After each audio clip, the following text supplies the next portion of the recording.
हाँ जी, hello dear students, welcome to my YouTube channel.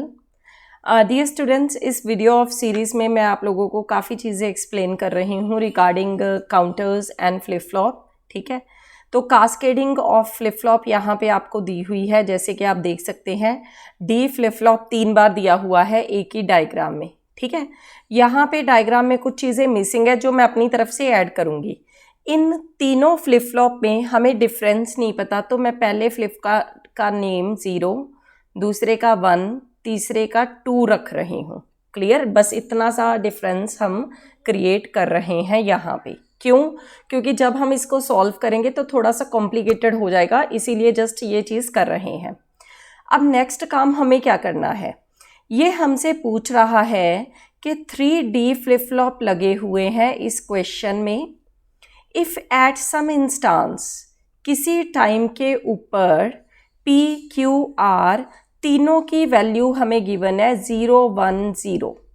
P की वैल्यू क्या गिवन है 0, Q की वैल्यू क्या गिवन है 1, R की वैल्यू क्या गिवन है 0। What shall be the values of P, Q, R after the clock pulse? Clock pulse लगने के बाद आउटपुट क्या आएगी, ये पूछ रहा है।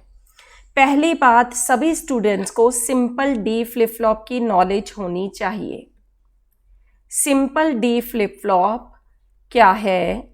जब हम डी इनपुट करते हैं और हम वहाँ पे कोई आउटपुट जानना चाहते हैं, अगर 0 है इनपुट तो आउटपुट 0 होती है, अगर इनपुट 1 है आउटपुट 1 होती है।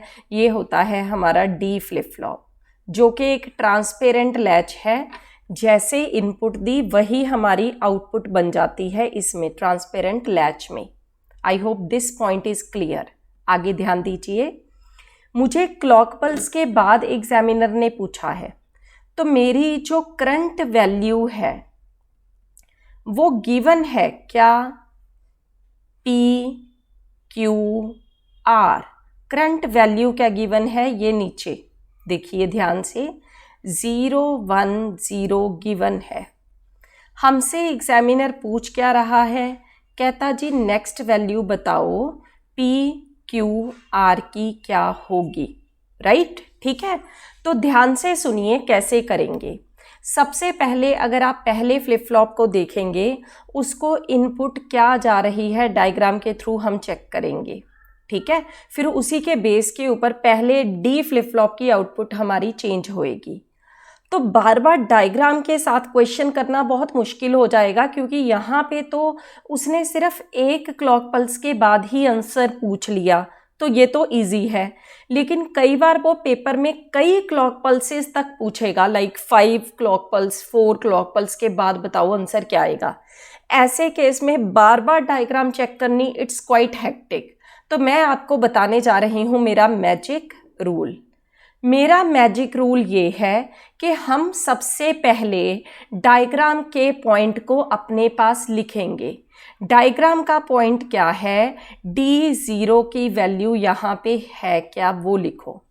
देखो D0 को कोई इनपुट मिल रही है, जो D0 को इनपुट मिल रही है वो कौन सी वैल्यू है? That is R। तो लिखो R। D0 की वैल्यू किसके इक्वल आएगी? R के इक्वल। ऐसे ही नेक्स्ट मैंने नामकरण क्या किया था? D1। D1 को इनपुट क्या मिल रही है आप चेक कर सकते हैं, दैट इज अ एक्सॉर। किस किस के ऊपर एक्सॉर लगा है? एक ये इनपुट है, एक ये है। जो ये टॉप की इनपुट है कहाँ से आ रही है चेक करेंगे, दैट इज R। दूसरी इनपुट कहाँ से आ रही है? That is P। इन दोनों का एक्सॉर लगा देंगे, सिंपल। ठीक है, एक्सॉर R प्लस P, उनका होल कॉम्प्लीमेंट। ऐसे ही D2 अगर आप चेक करें, that is the multiplication of 2 values. Multiplication and gate लगा हुआ है। ये किसकी मल्टीप्लिकेशन है? एक तो है Q की, दूसरी उसके साथ किस वैल्यू की मल्टीप्लिकेशन है? Q के। चेक कीजिए, दिस इज, ठीक है, दैट इज Q कॉम्प्लीमेंट। ठीक है, जो भी वैल्यू हमें दी है हम एज इट इज डायग्राम से उठाकर हमारे पास मेंशन कर लेंगे। ठीक है, ध्यान दीजिए, मैं इसको rather than writing Q complement, मैं इसको R का ही कॉम्प्लीमेंट लिख लेती हूँ, क्योंकि Q हम ऊपर लिख चुके, राइट, कंफ्यूजन ना हो, इसीलिए इसको हम R का कॉम्प्लीमेंट लिखेंगे। ये Q था, ये Q कॉम्प्लीमेंट लिखा है, तो इसको हम R कॉम्प्लीमेंट लिखेंगे इस तरह से। ठीक है, तो अब ध्यान दीजिए, after clock pulse D0, D1, D2 की वैल्यूज़ क्या होने जा रही है। अब मुझे डायग्राम नहीं देखनी, टॉप पे देखना है।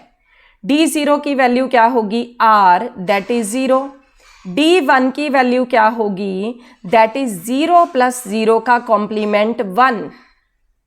D2 की वैल्यू हमारी क्या होगी, Q2, Q की वैल्यू है 1। नेक्स्ट, R के कॉम्प्लीमेंट की वैल्यू है 1, 1 की 1 के साथ मल्टीप्लाई 1। समझ आई बात, ये हुई। अब हमारी PQR की वैल्यू क्या होगी, अब हम वापस चलेंगे डायग्राम के ऊपर।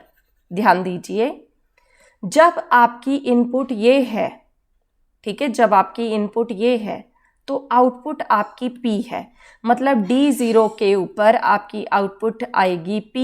अगर 0 है तो आउटपुट भी 0 आती है, अगर 1 है तो 1, अगर 1 है तो 1 आती है। मैंने ये आपको टेबल एक्सप्लेन किया था।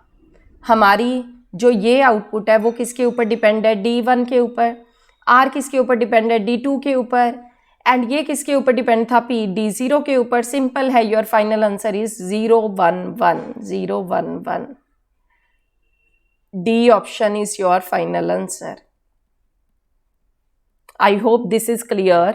मैं फिर से एक रिव्यू देना चाहती हूँ, how we have done this question, कैसे हमने इस क्वेश्चन को किया है।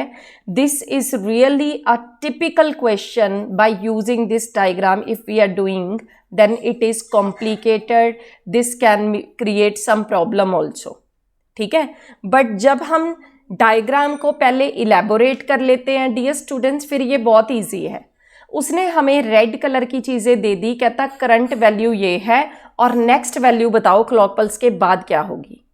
तो मैंने क्या किया, पहले डायग्राम का मीनिंग आप लोगों को बताया कि डायग्राम में 3 D फ्लिप फ्लॉप लिखे हैं, मैंने उनका नेम D0, D1, D2 कर दिया। D0 को इनपुट कहाँ से मिल रही है, देखो कहाँ से मिल रही है, ये घूम के गए, R इनपुट है, तो मैंने इजिकल टू R लिख दिया, सिंपल। समझ आई बात, ठीक है। इस तरह के क्वेश्चन मैं आप लोगों को आगे के सेशंस में और भी करवाने जा रही हूँ, ठीक है। अपकमिंग आपका जो कोर्स है उसके लिए, आपकी एग्ज़ाम के लिए अनअकैडमी प्लस के ऊपर मेरे कोर्सेज ऑलरेडी लॉन्च हो चुके हैं, जिनमें हम ये चीज़ें, शॉर्टकट मेथड्स क्या हैं, टेक्निक क्या है पेपर के लिए करने के लिए क्वेश्चन, वो सारी डिस्कस कर रहे हैं। मेरी जो क्लासेस हैं NTA UGC net computer science के स्टूडेंट्स के लिए तो है ही, साथ में इन क्लासेस के साथ आपका कोई भी स्टेट एलिजिबिलिटी टेस्ट है इजीली क्लियर हो जाता है।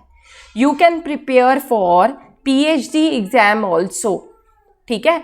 अनअकैडमी के ऊपर आप मेरी क्लासेस ज्वाइन कर सकते हैं। मेरे साथ पेपर 1, पेपर 2 के जितने भी एजुकेटर्स हैं NTA की कैटेगरी, जब आप सब्सक्रिप्शन लेते हैं वो सारी क्लासेस अनलॉक हो जाएंगी। साथ में निशा एम रेफरल के साथ आपको 10% का डिस्काउंट भी मिलेगा, ठीक है। जो भी आपकी क्वेरी रहती है प्लस क्लासेस के रिगार्डिंग नया कोर्स कब स्टार्ट है, कोई भी क्वेरी हो मुझे पोस्ट कर सकते हैं। दूसरी बात है, मैं सजेस्ट करूंगी कि जल्दी से जल्दी कोर्सेज को ज्वाइन करो।